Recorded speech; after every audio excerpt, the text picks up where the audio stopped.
Puji Tuhan, hari ini kita boleh berkumpul. Waduh, ini kayak saya ada di Komsel ini.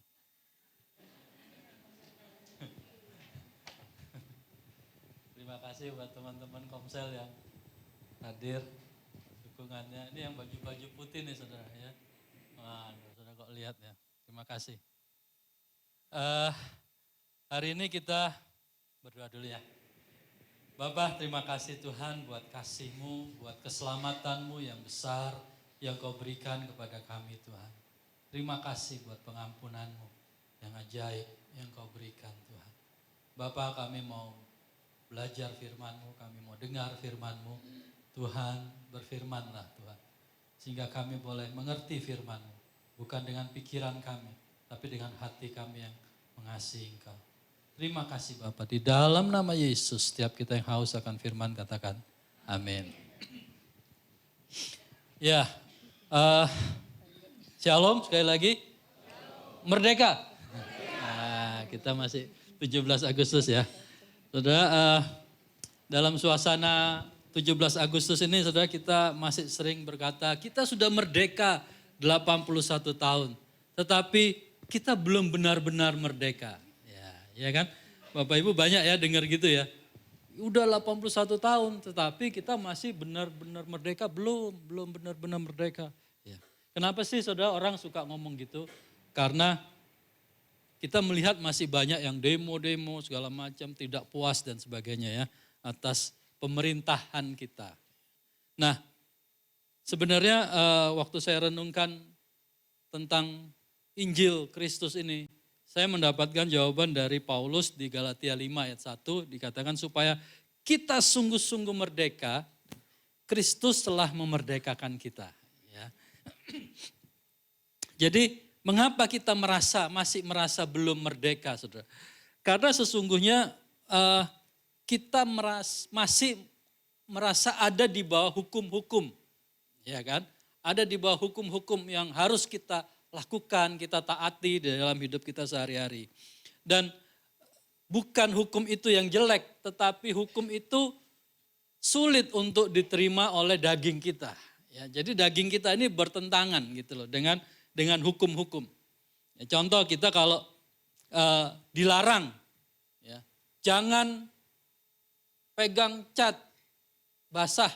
Nah, ya waktu kita ngecat di jembatan, ya. Dilarang cat basah, jangan pegang. Ada yang pegang nggak? Nah, ada pasti. Coba-coba gitu ya. Basah nggak ya? Basah nggak ya? Ya basah gitu ya. Ya. Ada hukum rata-rata pengen dilanggar. Ya. Nah itulah yang namanya Taurat ya. Dan makin dilarang kita makin pengen melanggar. Itu Taurat ya. Nah, tapi waktu Yesus membebaskan kita dari hukum-hukum Taurat ini saudara kita bisa bertumbuh dan mengizinkan Roh Kudus bertumbuh di dalam kita dan berbuah. Saudara kita akan melihat buah-buah yang ada di dalam diri kita itu. Tidak ada satu hukum pun yang bertentangan dengannya. Betul? Jadi waktu kita bertumbuh di dalam Roh Kudus, di dalam buah-buah roh kita, di dalam Injil Kristus, saudara nanti akan merasakan kemerdekaan yang sesungguhnya. Ya. Bilang sebelahnya, kamu pasti akan rasa. Ya. Tapi jangan sekarang, sekarang masih belum ya. Masih jauh ya, kita sedang terus bertumbuh. Kita sudah belajar Injil Kristus 3 bulan ya. Masih aja ada yang bilang Injil Kristus masih harus ditambah. Gitu. Masih belum mengerti, ya nggak apa-apa. Saya juga baru mengerti. Karena nggak gampang otak kita itu menerima sesuatu yang sangat besar, anugerah yang besar ini. Nggak segampang itu. Ya. Itu sebabnya jemaat Galatia berusaha menambahkan sesuatu yang lain selain Injil Kristus. Saudara. Karena Injil Kristus mereka anggap bagus, cuman kurang sedikit gitu loh. Ya, sehingga harus ditambah. Contoh, saudara, waktu kita jatuh dalam dosa, kita merasa tertuduh, betul? Waktu kita tertuduh, kemudian kita datang kepada Tuhan mengaku dosa di hadapan Tuhan. tertuduhnya masih ada enggak? Masih, iya kan? Masih ada. Itu sebabnya kita merasa kurang, harus tambah lagi sesuatu. Ya. Apa? Kok nggak dihukum sih Tuhan? Harusnya ya dihukumlah dikit-dikit gitu ya. Apa kek gitu ya. Denda kek, wah karena dosanya besar potong kambing lah, potong sapi lah gitu ya. Kalau udah baru merasa aman. Saudara, itu Taurat. Ya. Saya belajar bagaimana, Bu Mega bilang, kekristenan itu adalah hubungan.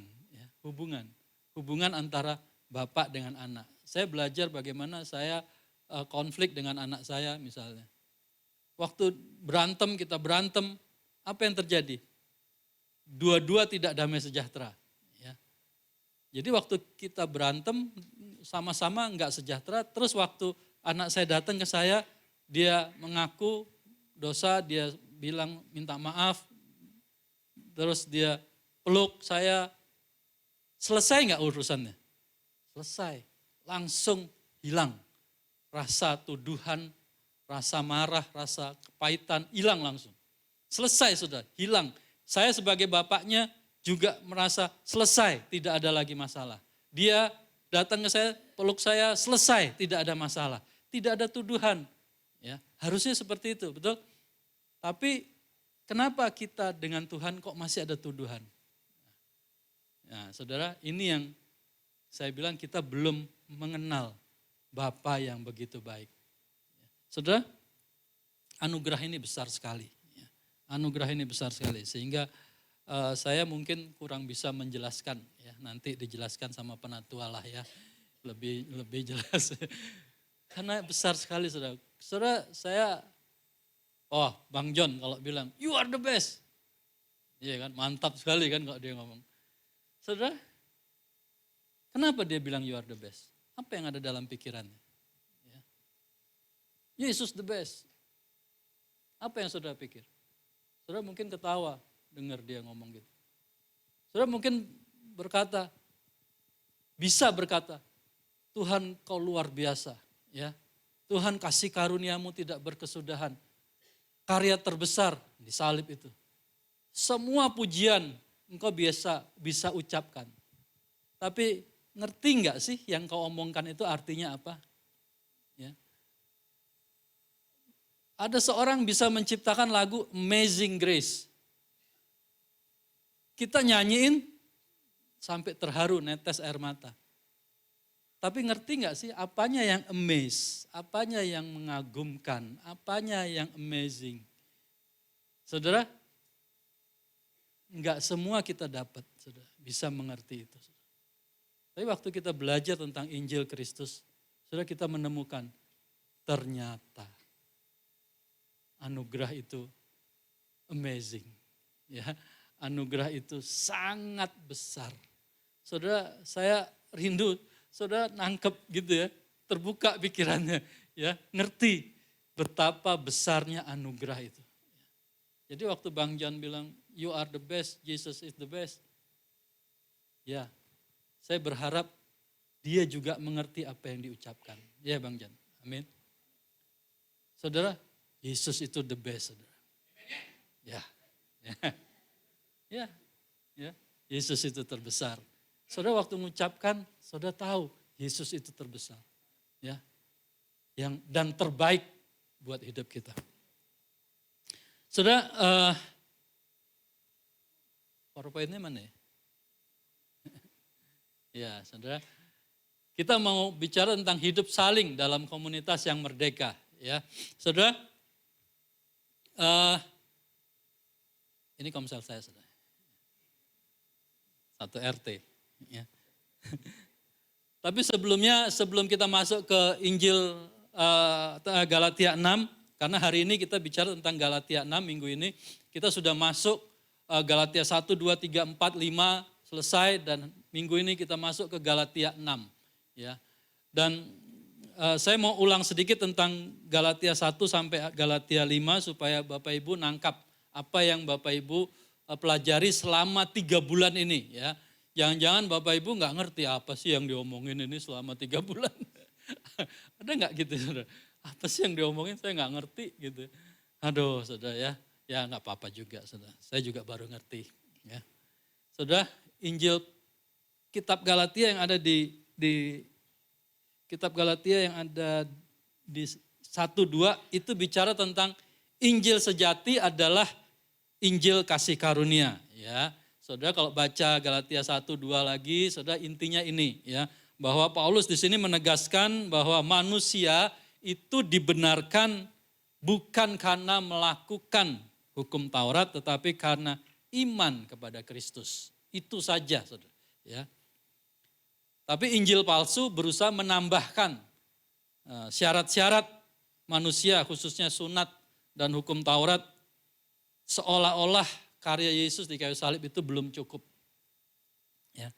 Galatia 3 dan 4 bicara orang percaya adalah anak-anak Allah, ya, yang juga memiliki hak atas waris.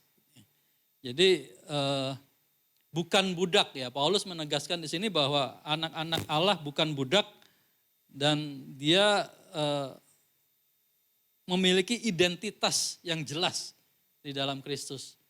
Saudara, identitas ini penting ya untuk kita bisa hidup di dalam komunitas dengan benar. Kalau saudara tidak tahu identitasmu, maka engkau akan sulit ya hidup di dalam komunitas dengan benar. Jadi identitas kita sebagai orang percaya itu harus jelas hidup kita. Ya, bilang sebelahnya, kamu anak-anak yang memiliki waris. Ya, bukan budak. Saudara, di dalam Lukas 15, saya senang baca Lukas 15 ini ya, tentang kisah anak yang hilang. Saudara, kalau ini saudara baca deh, ulang-ulang.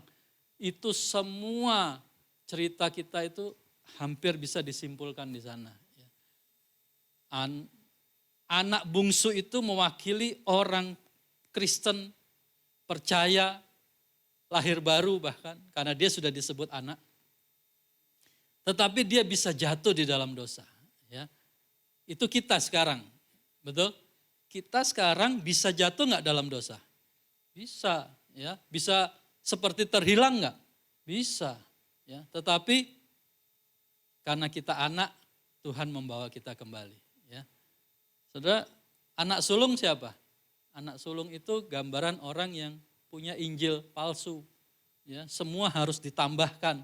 Dia melakukan semua perintah supaya dia layak dapat penghargaan dari bapaknya. Saudara belajar ya, Lukas 15 anak hilang. Saudara akan melihat betapa baiknya Tuhan kita. Amin. Galatia 5 bicara tentang kebebasan Injil diwujudkan dalam kasih. Ya. Jadi kebebasan Kristen itu bukan kebebasan untuk hidup menurut keinginan daging. Tapi kita dipimpin oleh roh. Bebas tapi dipimpin oleh roh. Dan menghasilkan buah roh. Ya, sehingga kita bisa melayani seorang akan yang lain oleh kasih. Amin. Nah ini Injil Galatia 1, 2, 3, 4, 5. Ya, dan hari ini kita akan masuk ke dalam Galatia 6. Bagaimana kita bisa melayani dengan kasih sebelum kita masuk ke 6? Saudara, saya kasih kuncinya, yaitu kita harus memahami kasih itu. Saudara, kalau tidak memahami betapa besar kasih Allah atas hidup kita nggak akan bisa melayani orang dengan kasih.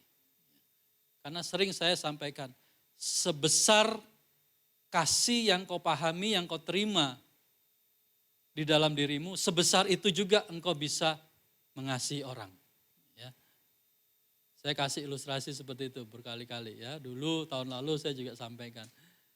Kalau saya punya 100.000, saudara mau pinjam 50.000 ke saya nggak akan kasih.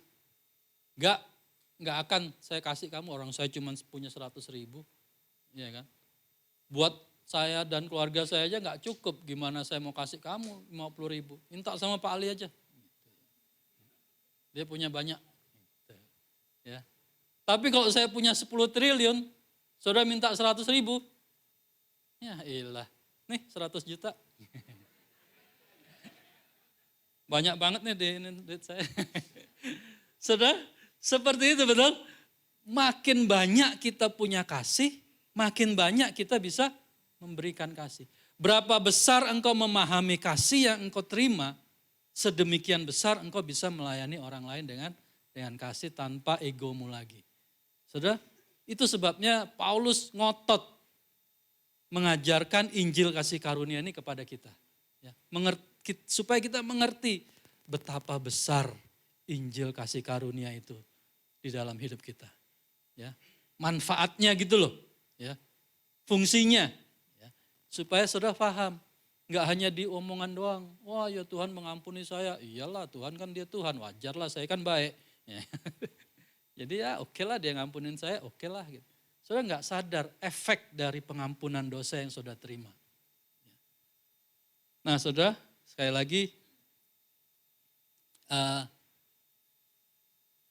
Kita akan belajar terus tentang pengampunan, tentang anugerah ini. Ya.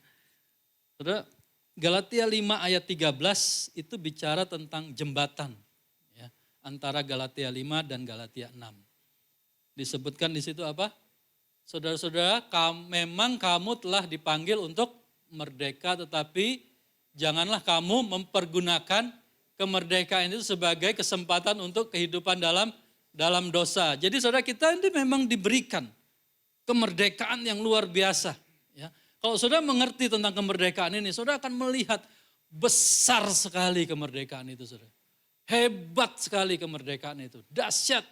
Saya diskusi sama Pak Andi nggak habis-habis. Wah, ya makin didiskusikan, makin bingung kita. Betapa hebatnya. Ya, aduh, ya, luar biasa, saudara. Ya. Kemerdekaan itu kalau kita pikirkan. Cuman kita nggak paham aja sebenarnya, masih belum paham. Ya. Tapi saya berdoa supaya saudara menangkap, memahami kemerdekaan itu saudara, dengan benar. Ya. Saudara, tetapi saudara itu bukan alasan untuk kita mempergunakan kemerdekaan itu untuk berbuat dosa. Ya, ingat ya, kemerdekaan kita bukan kemudian kita pakai untuk seenak-enaknya untuk berbuat dosa. Kalau saudara lakukan itu, motivasinya seperti itu, jangan-jangan saudara belum menerima Kristus di dalam hatimu. Ya. Kalau saudara terima Kristus yang benar di dalam hatimu, Roh Kudus akan bicara terus bahwa itu tidak benar, jangan. Ya. Tetapi waktu kita menerima kemerdekaan itu, apa yang akan kita lakukan? Dikatakan, melainkan layanilah seorang yang lain dengan kasih. Jadi ini yang kita gunakan, saudara. Kemerdekaan itu kita harus gunakan untuk melayani seorang yang lain dengan kasih. Jadi tujuan daripada Galatia 1:5 adalah supaya kita bisa menjadi berkat buat orang lain. Amin. Selain kita diselamatkan, kita bisa jadi berkat buat orang lain di dalam komunitas kita. Ya, saling mengasihi satu dengan yang lain. Nah, bagaimana kita bisa bertumbuh, saudara? Galatia 5 ayat 18 bagus sekali ya. Minggu lalu kita belajar bahwa untuk kita bisa bertumbuh di dalam buah-buah roh kita, bertumbuh meninggalkan dosa-dosa kita, saudara, meninggalkan kelemahan kita, kesalahan kita yang terus menerus. Saudara, Rasul Paulus memberikan ayat dikatakan demikian, akan tetapi jikalau kamu memberi dirimu dipimpin roh, maka kamu tidak hidup di bawah hukum Taurat. Bagaimana kita bisa menang terhadap hukum-hukum ini, saudara? Saudara harus memberikan dirimu. Memberikan dirimu itu berarti kerelaan kita, saudara. Ada kerelaan untuk kita memberi diri kita dipimpin oleh roh. Jadi roh itu tidak akan memaksa kita, saudara, untuk kita berubah. Enggak. Dia menunggu kita memberikan diri kita terlebih dahulu untuk dipimpinnya, ya. Waktu dia berkata jangan, saudara mau enggak mentaati suara itu? Ya. Waktu Roh Kudus bilang itu dosa, mau enggak saudara memberi dirimu untuk mendengarkan suara Roh Kudus itu? Kalau saudara bilang enggak dosa kok, ini enggak apa-apa, ya terserah, ya itu hakmu. Itu artinya engkau tidak mau dipimpin oleh roh. Tapi waktu engkau berkata, ya Tuhan, saya tidak mau marah. Saya mau mengasihi Tuhan. Saudara, itu dipimpin oleh roh. Saudara memberi dirimu, ya, dipimpin oleh roh. Kenapa? Karena memang kita ini hidup ya. Kalau kemarin Bu Evi ngomong di ibadah Komsel gabungan, dia ngambil risetnya, pernyataannya Spurgeon, dikatakan sebuah bangsa, sebagaimana kondisi sebuah gereja, demikianlah kondisi satu bangsa. Ingat ya, seperti kondisi gereja, demikianlah kondisi satu bangsa. Ya. Kalau di gereja, kalau di bangsa banyak korupsi, lihat gereja. Jangan-jangan gereja banyak korupsi juga. Ya. Saudara, saya di NCD waktu itu belajar juga tentang risetnya Christian Schwartz. Dia meriset bahwa orang benar dan orang percaya dan orang yang bukan orang percaya itu hanya beda sedikit. Ya. Tidak beda jauh, artinya hampir sama antara orang percaya dan orang non percaya. Ya. Hampir sama. Tapi risetnya ternyata tidak berhenti di situ. Dia meriset lagi tentang orang percaya yang ada di dalam gereja yang sehat. Ternyata setelah dia riset, orang percaya di dalam gereja yang sehat itu dibandingkan dengan orang Kristen yang biasa, ya, orang Kristen di gereja yang tidak sehat atau orang tidak percaya itu tingkat kasihnya, tingkat keterlibatan sosialnya, tingkat integritas moral dan ketahanan emosionalnya itu jauh lebih tinggi dibanding orang Kristen biasa, bahkan orang non percaya. Jadi kita itu bisa, ya. Kalau kita melihat orang-orang yang ada di dalam gereja Injil Kristus yang mengajarkan Injil Kristus dengan benar, bertumbuh di dalam Komsel, bertumbuh di dalam roh, bertumbuh makin dewasa, saudara, dia akan kelihatan berbeda. Berbeda. Bilang sebelahnya, kamu tuh berbeda. Ya. Tapi kalau dikit dan banyaknya ya tergantung. Tergantung kerelaan kita, saudara. Ya. Tetapi percaya kita pasti berbeda, saudara. Ya. Dan Christian Schwartz menemukan perbedaannya itu sangat signifikan. Ya. Kalau orang yang benar-benar bertumbuh di dalam Tuhan. Saudara, nah bagaimana kita menjadi gereja yang sehat, saudara? Ya. Sehingga kita bisa merdeka di dalam komunitas kita. Galatia 6 ayat 1 dan 10 ini yang akan kita bahas minggu ini. Ya, di dalam saat teduh kita saudara akan dipenuhi oleh Galatia 6, 1, 10 ini. Jadi jangan tidak saat teduh, ya, baca saat teduh, pelajari, renungkan. Ya. Galatia 6, 1, 10 ini adalah suratan bagian dari surat Paulus yang kepada jemaat Galatia yang membahas ya, hidup dalam komunitas orang percaya agar dia bisa bertumbuh dan bagaimana dia seharusnya bersikap sebagai orang percaya yang memiliki Injil Kristus itu kepada sesama. Jadi kita diajarkan Injil Kristus di ayat Galatia 1 dan 5, terus prakteknya itu di Galatia 6. Ya, bagaimana kita mempraktekkan Injil Kristus supaya kita bisa hidup di dalam komunitas sebagai orang percaya. Nah, apa yang diajarkan ya Paulus di dalam Galatia 6 ayat 1 sampai 10? Ada 5 yang diajarkan Paulus. Ya, dan kita mau belajar ya hari ini tentang ajaran yang Paulus ajarkan supaya kita bisa hidup saling dalam komunitas kita. Yang pertama adalah Galatia 6 ayat 1. Ya, memulihkan bukan menghakimi. Ya, memulihkan bukan menghakimi. Bilang sebelahnya, memulihkan bukan menghakimi. Ya. Galatia 6 ayat 1 dikatakan, saudara-saudara, kalaupun seorang kedapatan melakukan satu pelanggaran, maka kamu yang rohani, ya, kamu yang rohani. Siapa ini saudara? Kamu yang rohani ini. Ya, bukan orang yang lebih dewasa. Ya, bukan orang yang lebih suci, bukan. Bukan orang yang lebih baik, bukan. Tapi mereka yang punya Roh Kudus di dalam dirinya. Amin. Siapa di sini yang punya Roh Kudus di dalam dirinya? Oke, ya. Bilang, kamu orang yang rohani. Ya. Bukan rohana ya, rohani, ya. Dan kamu harus memimpin orang itu ke jalan yang benar.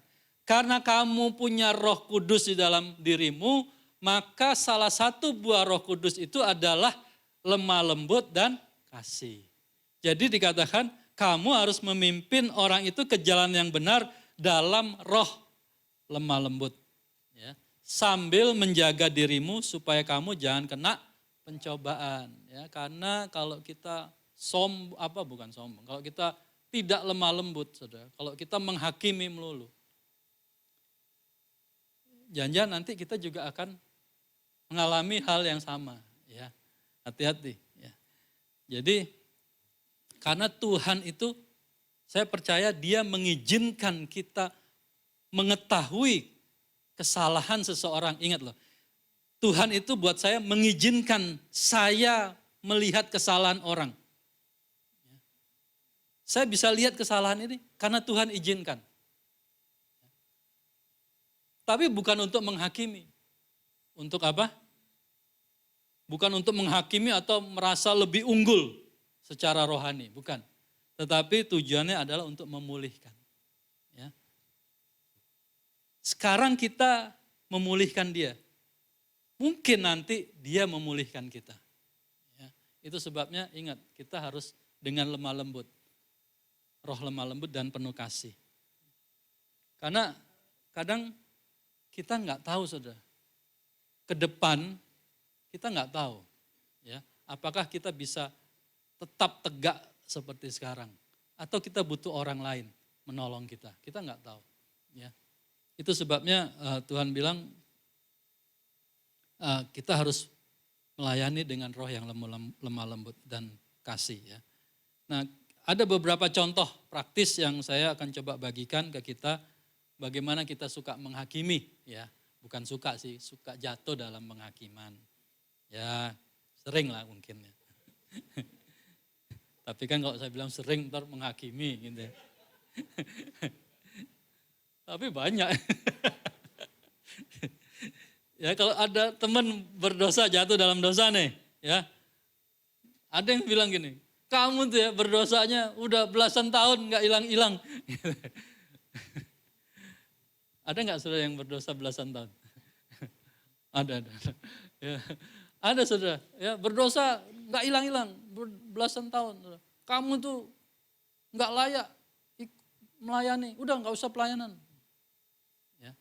Nggak usah perjamuan kudus, nggak layak kamu perjamuan kudus, dosamu itu nggak selesai-selesai.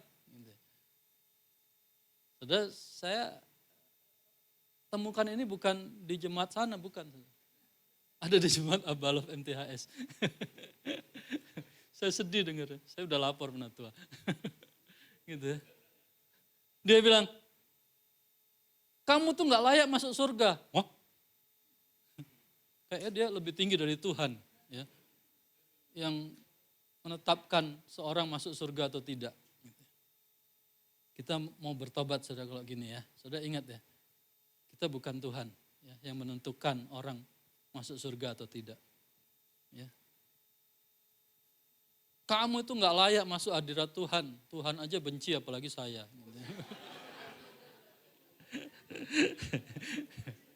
Ya. Tuhan tuh benci dosanya, sayang orangnya. Kita benci semuanya gitu ya. Benci dosa dan orang-orangnya gitu ya.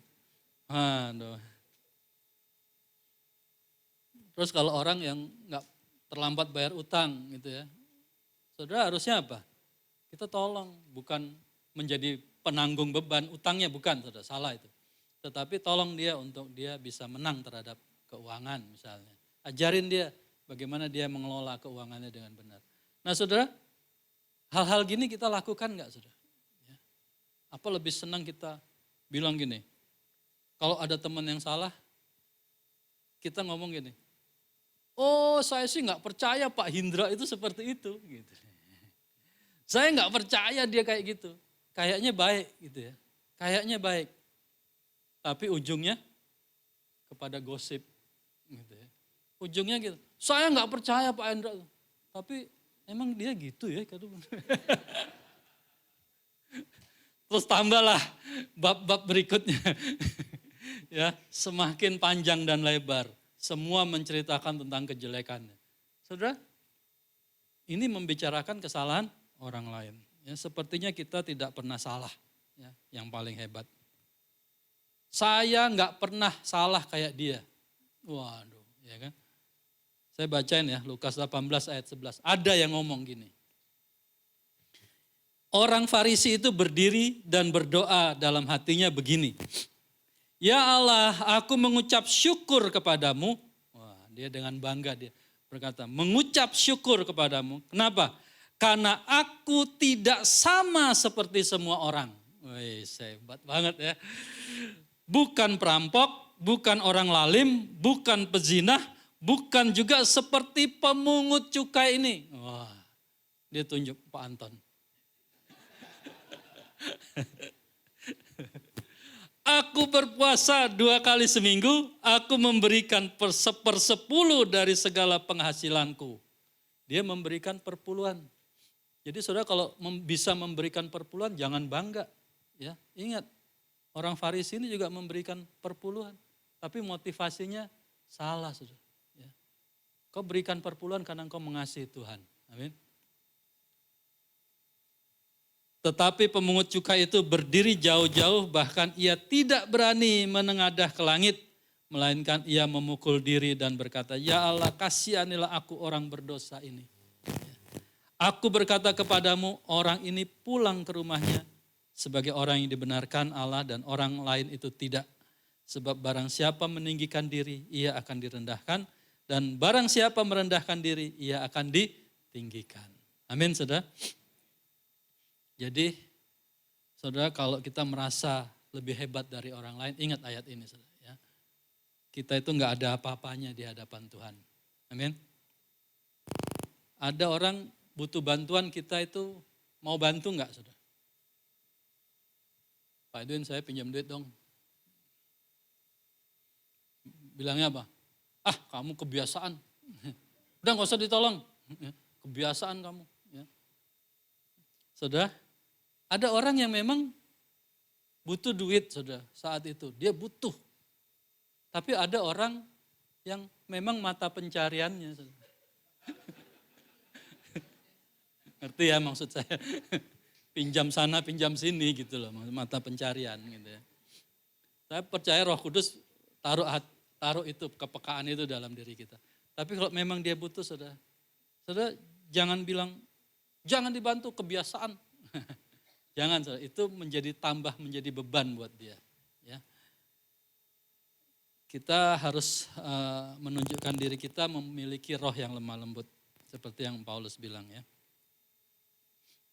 Nah, mengapa kita suka menghakimi? Buat saya karena kita mengukur dosa itu dengan standar kita. Kita kasih dosa itu punya ukuran, standar kita, punya level, ranking. Ada dosa yang besar, sangat besar, ada dosa yang kecil. Jadi kita punya ranking di dalam dosa itu. Kita yang menentukan. Oh, kalau kamu dosanya besar, kamu wajiblah saya hakimi gitu ya. Wah, kamu dosanya besar banget nih. Kalau kita dosa besar itu tertuduh nggak kita? Waktu kita melakukan itu. Tertuduh nggak? Tertuduh, betul kan? Tertuduh, saudara. Rasanya tertuduh. Karena dosanya besar. Kenapa kita tertuduh? Karena kita memberikan ranking atas dosa itu sebagai dosa besar. Ya. Tapi kalau kita dosanya kecil, tertuduh nggak? Sadar juga enggak. Iya kan? Sadar juga enggak. Kalau saudara sombong itu dosa besar atau kecil? Besar. Lucifer diusir dari sorga karena sombong. Iya kan?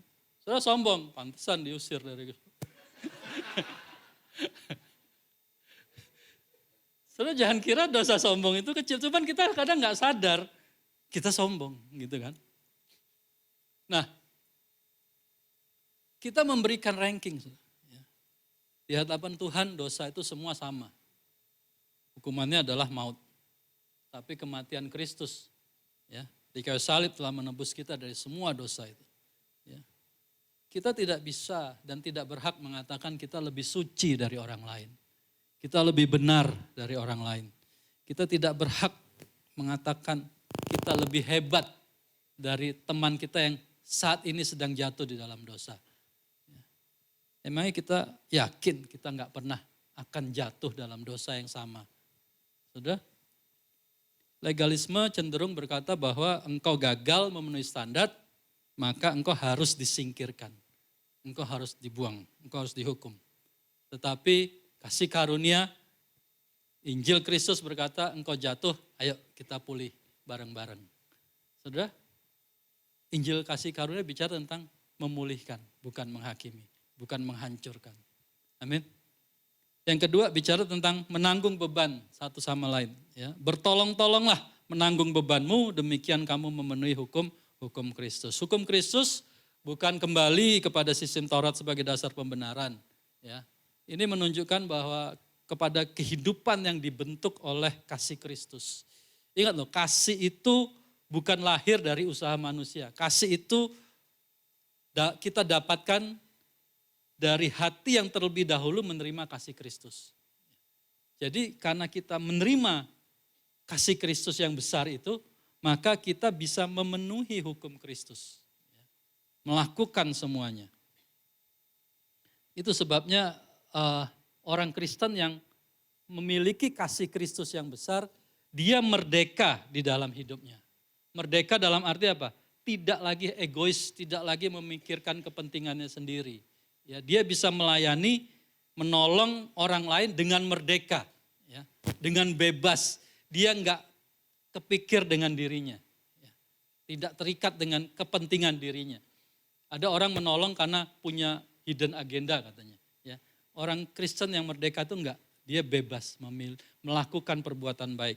Dia bebas menolong mereka yang lemah, yang terluka, yang terbeban, yang sedang bergumul di dalam masalah mereka. Ya.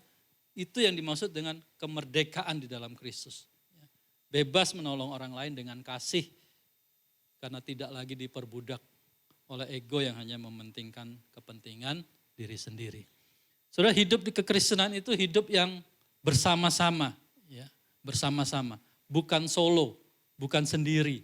Ya. Nggak ada orang Kristen yang bisa bertahan sendiri. Kita harus hidup di dalam sebuah kebersamaan, tubuh Kristus, ya, satu komunitas kuat yang saling menopang satu anggota. Ya, seperti kalau ada yang sakit, ya kita saling tolong, ya, kasih kekuatan, kasih penghiburan, kasih kirim makanan. Saudara kirim makanan nggak ke temanmu yang sakit? Ya. Saya nggak ada yang ngirim makanan. Nggak, saya punya teman-teman yang jagain saya. Saudara. Ini contohnya, ya. Fotonya tuh ya. Saya tuh lagi equip SPK gitu ya. Saya lagi sakit gitu ya.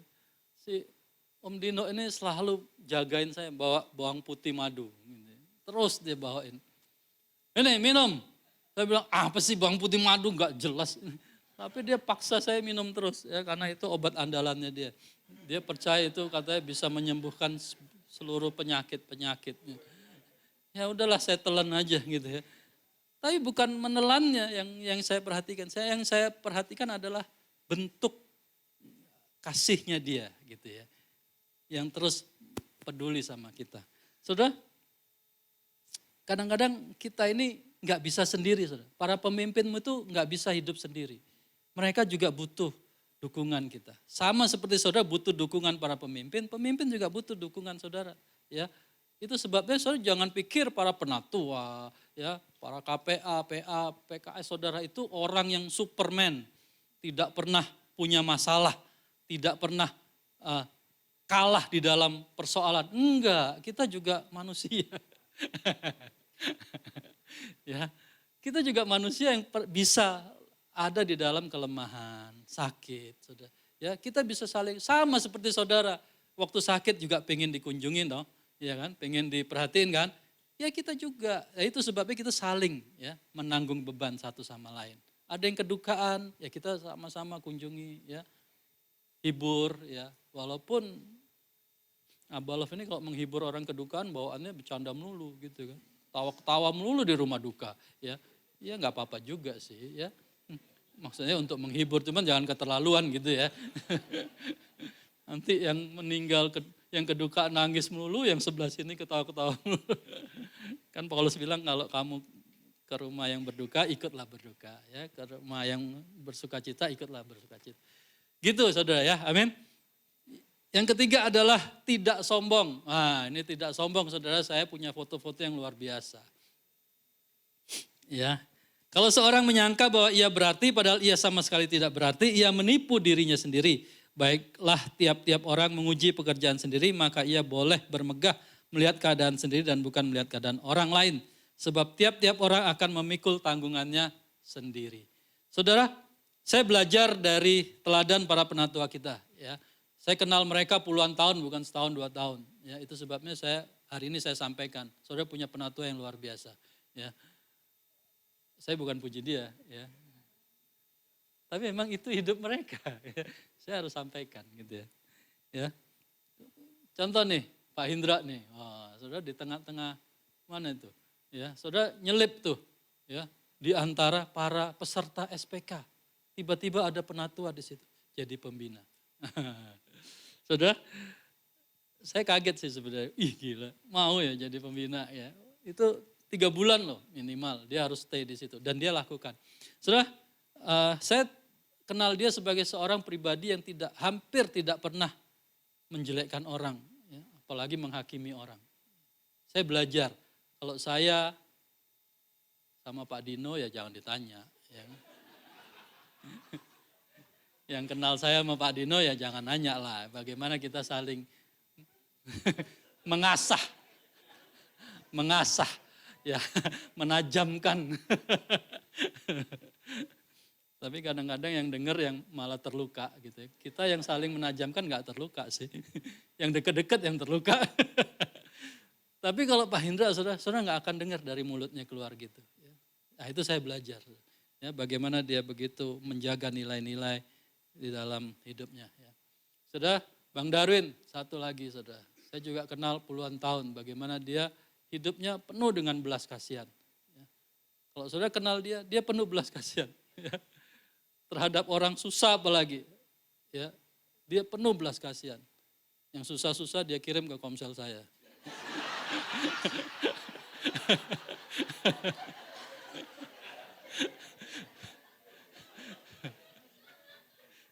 Karena pasti dirawat maksudnya.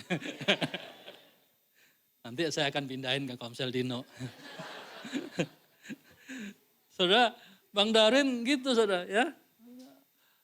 Nah, bukan berarti saudara setelah ini minta proposal, bikin proposal, minta duit ya, enggak. Ya. Saudara, dia sifatnya gitu. Ya, uangnya hampir semua buat pelayanan. Ya, saya ingat waktu itu tabungan anaknya dipakai buat pelayanan, saudara. Gak apa-apa, percaya Tuhan akan cukupkan. Ingat saya, ya kan? Dan ternyata memang Tuhan cukupkan. Saudara, hidupnya buat orang tersingkirkan. Ya. Bu Rini pribadi yang tidak menonjol. Ya. Saudara kalau lihat Bu Rini, mana dia kelihatan? Ya. Suka nyelip, saudara. Dia nyelip-nyelip gitu ya, saudara. Tapi dia mensupport, ya. Dia mensupport kita. Kamu aja pelayanan, kamu aja, ya. Ayo maju. Dia pendoa. Ya. Saudara, 3 penatua kita adalah pribadi yang saya boleh katakan menjadi teladan di dalam hal yang satu ini, tidak sombong. Saudara, kita bersyukur ya punya penatua-penatua yang seperti ini. Saudara, ada yang sombong di sini? Begitu ngaku langsung sombong. Saya cuma ngetes doang. Saudara, sombong dan minder itu sama, saudara. Jangan pikir sombong dan minder itu beda. Ya, sombong dan minder itu sama. Ya, yang satu ke atas, yang satu ke bawah. Satu jongkok di Monas, satu jongkok di basement 3 gitu. Sama aja. Ya. Jadi Paulus memperingatkan kepada kita agar tidak seorang pun menganggap diri kita lebih penting dari orang lain atau lebih rendah dari orang lain. Ya. Ini sangat berkaitan dengan pasal-pasal sebelumnya di mana orang yang hidup oleh hukum seringkali membangun ya, kebanggaan rohani berdasarkan prestasi lahiriah. Dia merasa hebat kalau dia berprestasi, ya. Tapi dia merasa dirinya rendah saat dia tidak bisa mencapai prestasi itu.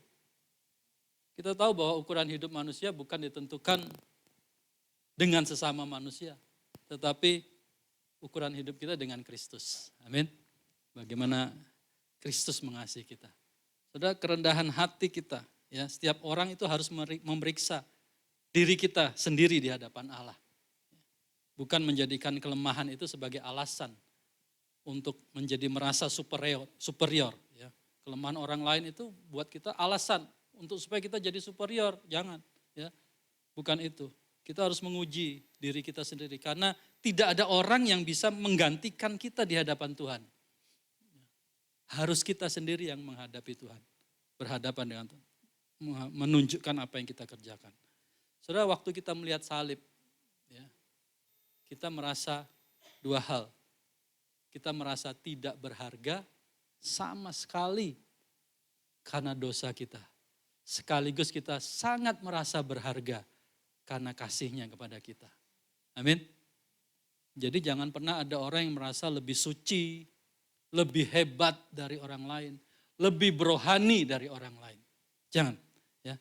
Tanpa Tuhan kita itu nggak ada apa-apanya, sama sekali nggak ada apa-apanya. Ya, kalau kita memiliki kemampuan tapi kita tidak bisa berbagi dengan orang lain, ya sama aja kita tidak berarti. Kita tidak punya kesempatan menjadi berkat buat orang lain. Yang terakhir, yang keempat bicara tentang memberi dukungan kepada para pengajar. Nah, ini bukannya saya dapat pesan sponsor, bukan ya. Tetapi ini adalah firman Tuhan yang saya harus bagikan. Memang agak sensitif, nanti terkesan, ini minta dibayar. Bukan, kami enggak minta dibayar, saudara. Ya. Cuman minta diperhatikan. Bukan bercanda. Bukan buat dibayar, saudara. Ya. Ini tujuannya bukan itu, saudara. Ya. Tapi ini memang firman Tuhan yang harus saya sampaikan. Dan baiklah dia yang menerima pengajaran dalam firman, membagi segala sesuatu yang ada padanya dengan orang yang memberikan pengajaran itu. Jangan sesat, Allah tidak membiarkan dirinya dipermainkan, karena apa yang ditabur orang itu juga akan dituainya. Sebab barang siapa menabur dalam dagingnya, ia akan menuai kebinasaan dari dagingnya. Tetapi barang siapa menabur dalam roh, ia akan menuai hidup yang kekal dari roh itu. Saudara, pengajaran yang dimaksud oleh Rasul Paulus di sini adalah pengajaran tentang Injil Kristus, ya, bukan Injil yang lain. Ya, para pengajar yang mengajarkan Injil Kristus itu dikatakan kita harus membagi berkat kepada yang mengajar. Sekali lagi, ini bukan soal pesan sponsor yang diberikan, ya, kepada saya supaya saudara memberikan. Bukan, saudara mengerti artinya. Ya. Apa itu pengajar? Pengajar ini bisa para penatua kita, bisa para KPA, bisa para PKS, bisa para pengajar-pengajar di SPK, MOU, Pria Sejati, Wanita Bijak, PP dan sebagainya. Ya. Pokoknya orang yang mengajar dengan dasar Injil yang sejati. Ya, dasarnya itu. Ya. Mereka butuh dukungan praktis supaya bisa fokus di dalam melayani. Jadi membagi segala sesuatu ini artinya bukan membayar, sekali lagi, bukan soal uang tetapi ucapan syukur. Ya, ucapan syukur karena kita bersyukur Tuhan memakai mereka untuk memberkati hidup kita. Ya, kita mengerti tentang kebenaran firman Tuhan. Dan bersyukur juga bahwa di tempat kita para pengajar ini juga dipelihara Tuhan dengan sangat baik gitu kan. Mereka punya pekerjaan masing-masing dengan usahanya, dengan pekerjaannya sehingga mereka bisa bekerja seperti Rasul Paulus, membagi tanpa memberatkan jemaat. Ya. Saudara, tetapi kita bisa membagi juga dalam bentuk yang lain. Ya. Misalnya berdoa buat mereka, ya, memberikan dukungan moral kepada mereka, mengikuti kegiatan-kegiatan kayak kemarin ada kegiatan lomba komsel. Nah, itu dukungan yang diberikan kepada saudara menjadi sukacita buat para pemimpin, ya, buat para pengajar yang mengajarkan untuk kita bisa berbagi. Itu menjadi sukacita. Waktu kita melihat teman-teman ngumpul jam 5 pagi, ya, waduh, ya, ngechat. Saya ngelihatnya terharu, gila. Ya. Senang saya lihatnya gitu ya, lihat teman-teman ini bisa juga bangun pagi. Maksudnya bangun pagi sudah ada di depan gitu di jembatan. Ya. Sudah, saya baca buku tafsiran Matthew Henry, ya. Pak Andi pinjemin saya, dia bilang gini, Dia mengatakan bahwa Rasul Paulus berpikir bahwa banyak orang cenderung membuat alasan untuk tidak menjalankan perintah agama. Ya. Terutama bagian-bagian yang lebih menuntut penyangkalan diri dan pengorbanan. Nah, saudara, ini orang kenapa suka nggak melakukan bagian ini, pasal ini. Saudara. Karena mereka lebih suka men-skip, ya, melewati hal-hal yang bagian-bagian yang menuntut penyangkalan diri dan pengorbanan. Saudara, sekali lagi, ya, ini kita bicara tentang dukungan. Ya. Dukungan sekali lagi bicara tentang bagaimana kita bisa, para pemimpin kita, pengajar kita bisa melayani dengan benar. Satu hari saya harus pergi misi ke Talaut, kira-kira berapa tahun yang lalu ya, belasan tahun lalu lah. Jam 3 pagi saya harus berangkat dari rumah ke bandara, ya, karena pesawat jam 5. Saya bingung mau ngajak siapa, yang nganterin saya siapa gitu ya. Nggak mungkin saya suruh Nona anterin saya jam 3, pulangnya dia jam gimana di jalan sendirian gitu. Saya pikir aduh gimana ya Tuhan, naik apa saya ya. Saya berdoa Tuhan tolong. Ya. Begitu jam 3 lewat, saya keluar rumah, saya lihat di depan rumah saya ada 2 orang yang mengasihi saya. Pak Ali dan Dino. Udah nunggu dengan mobilnya. Saudara, saudara nggak ngasih duit mereka, memang agak keterlaluan sih. Harusnya kan kasih lah gitu kan, pesangon buat saya ke misi. Enggak, dia cuma datang anterin saya ke bandara. Saudara. Anterin ke bandara. Saudara, itu belasan tahun lalu. Sampai sekarang, di setiap pelayanan saya selalu ada mereka, saudara. Ya. Selalu ada mereka, ya, yang mendukung. Kalau saudara lihat foto-foto ini tadi, hampir selalu ada mukanya mereka.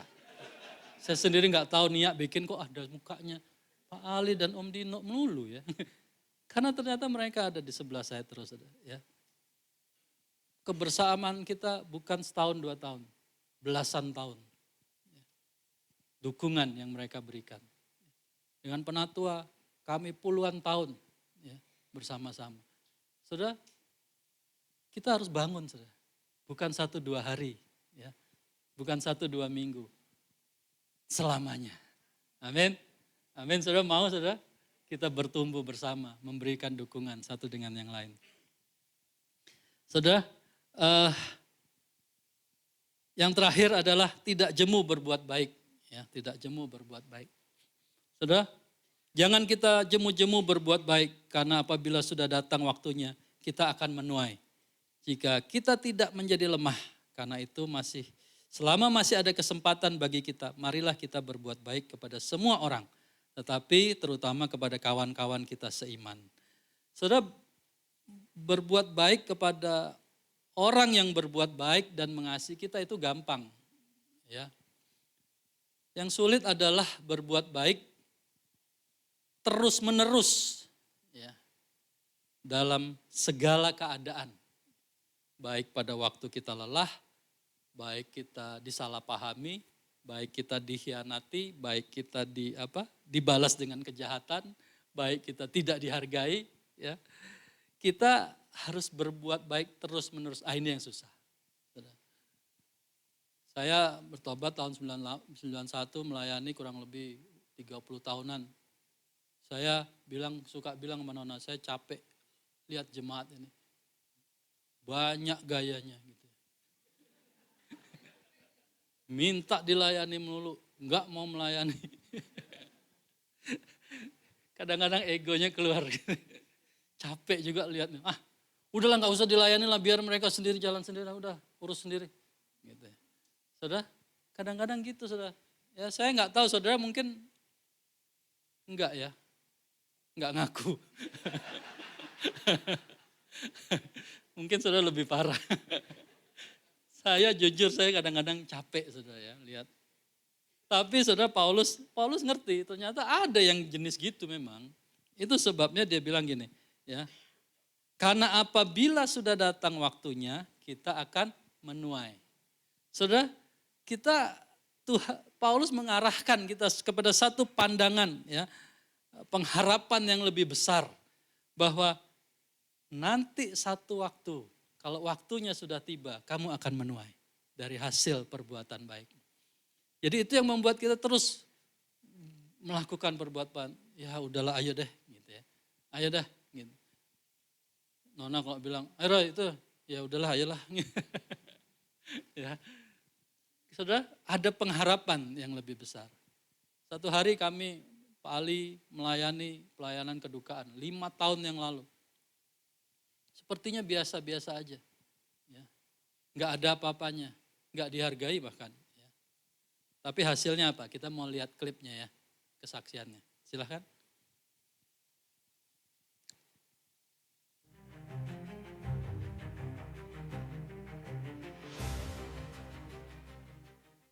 Tahun lalu Komsel MT Haryono melayani keponakan saya yang meninggal dan saya belum mengenal Tuhan Yesus.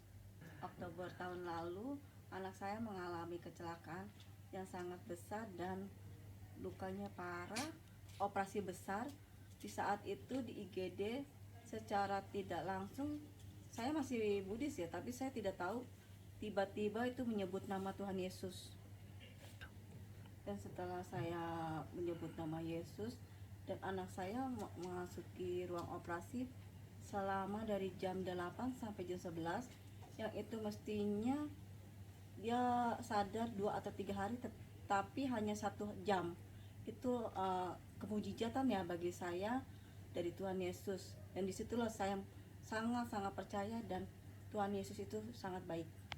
Setelah anak saya pulih dan balik ke rumah, di situ saya bingung dan saya ingin mendalamkan belajar dengan Yesus, tapi saya bingung sekali mau belajar ke gereja mana. Tiba-tiba saya diingatkan oleh Tuhan Yesus kepada Ko Ali dan Cimega melalui cici ipar saya yang telah 5 tahun lalu melayani waktu kematian keponakan saya. Setelah itu saya mendapatkan nomor telepon Pak Ali dan Bu Mega dan saya menghubunginya. Dan mereka mengajak saya untuk ke gereja mengikuti acara Paskah, dan di situ juga saya diajak untuk ikut SPK dan Komsel di MT Haryono. Sekarang saya sudah tertanam di gereja Abalok MT Haryono dan Komsel MT Haryono. Saya berdoa agar keluarga besar saya juga dijamah oleh Tuhan Yesus dan mengikuti Tuhan Yesus juga seperti saya yang menerima Yesus di hati saya. Dan saya berterima kasih kepada teman-teman Komsel MT Haryono yang telah melayani 5 tahun lalu di pelayanan kematian keponakan saya dan berbuah di saat ini. Terima kasih Tuhan Yesus yang selalu memberkati dan Tuhan itu sangat baik dan hebat. Saudara, saudara, kita nggak pernah membayangkan apa yang terjadi 5 tahun ke depan, ya, nggak pernah ada kepikiran ada Bu Johana dan Pak Hendrik yang hari ini boleh ada bersama-sama kita. Ya. Boleh berdiri? Ya. Mereka boleh ada bersama-sama kita menjadi satu keluarga. Ya, karena pelayanan Pak Ali 5 tahun lalu. Saudara, luar biasa ya. Jangan jemu saudara berbuat baik. Kita nggak tahu saudara, apa yang Roh Kudus kerjakan dalam hidup kita. Dalam setiap pekerjaan kita. Ada buahnya. Dan dia akan bawa keluarganya yang lain, ya, yang sama besarnya. Ya. Maksudnya jumlahnya banyak. Gitu. Ya. Saudara kok langsung ini ketawa, jangan menghakimi. Oke, saudara, bersukacita saudara, hidup dalam komunitas, ya, bertumbuh bersama, ya. Mempraktekkan nilai-nilai yang Tuhan sudah berikan di tengah-tengah kita. Saya berdoa supaya saudara menangkap ya pesan Tuhan hari ini untuk kita benar-benar bisa mengerti kasih Tuhan yang ajaib itu. Mari saya undang tim profetik. Saudara, sekali lagi jangan bosan, bacalah saat teduh saudara setiap hari. Ya, renungkan firman, pelajari, ya, ulang-ulang saudara. Belajar tentang Injil Kristus. Karena saya saja harus berulang-ulang supaya bisa menangkap kebenaran ini. Tetapi saya percaya Roh Kudus ada di tengah-tengah kita.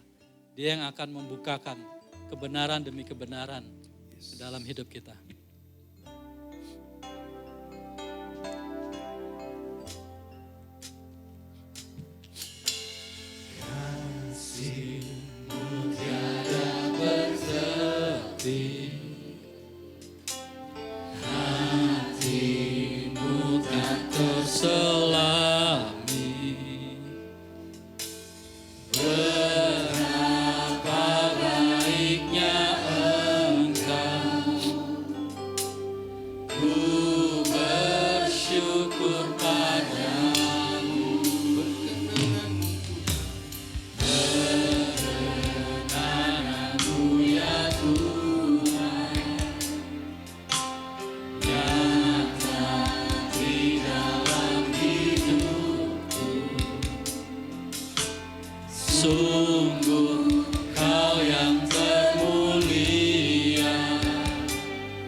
Jiwaku pun menyembah, hatiku tinggikan namamu.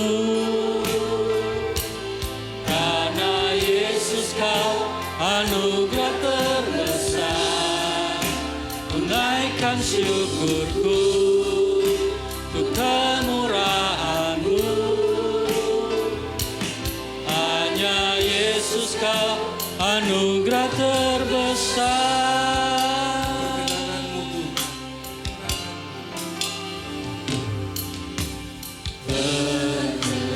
Berkenan-Mu ya Tuhan, nyata di dalam hidupku.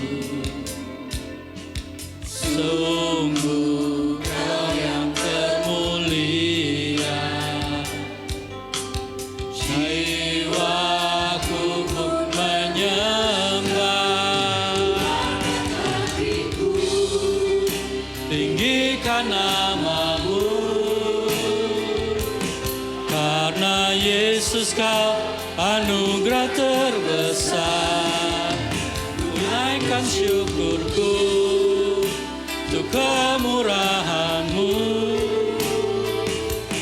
Hanya Yesus kau anugerah terbesar, ku angkat hatiku, tinggikan namamu. Karena Yesus kau anugerah terbesar, tunaikan syukurku untuk kemurahan-Mu. Hanya Yesus kau anugerah terbesar. Kami mau bersyukur Tuhan tidak habis-habisnya buat anugerah-Mu yang besar di dalam hidup kami.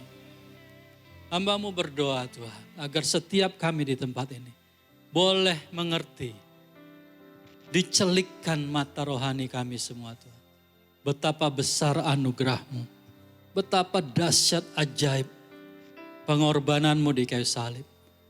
Apa yang terjadi akibat pengorbanan itu buat kami saat ini. Biar itu boleh dibukakan Tuhan kepada setiap kami. Sehingga kami boleh mengerti kasih-Mu yang besar, yang luar biasa itu Tuhan. Yang tidak pernah habis di dalam hidup kami. Bapa kami berdoa, Tuhan buka mata kami lebih lagi Tuhan. Untuk kami melihat kasih-Mu. Supaya kami boleh menjadi berkat bagi orang lain. Karena kasih yang melimpah di dalam diri kami. Kami tidak lagi memikirkan diri kami lagi. Karena Kristus sudah mati bagi kami. Kristus sudah mengampuni seluruh dosa kami. Terima kasih Tuhan. Biar kasih-Mu yang besar itu boleh memulihkan setiap kami. Sehingga kami juga boleh memulihkan bangsa ini. Terima kasih Tuhan. Terima kasih Bapa. Di dalam nama Yesus. Ku angkat hatiku, tinggikan namamu.